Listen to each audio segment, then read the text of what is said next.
Ve en sonunda böyle oldu ona. Cidden böyle oldu.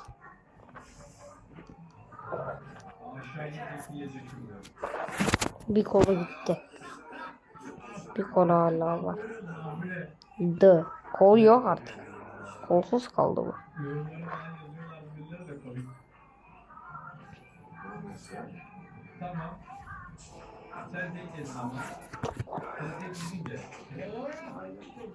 Ve artık gözleri bayağı bir kırmızı.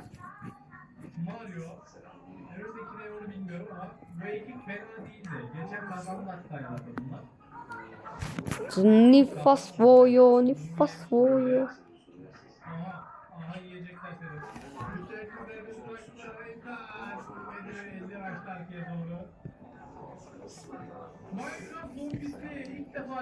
Gözü neden beyaz oldu bilmiyorum.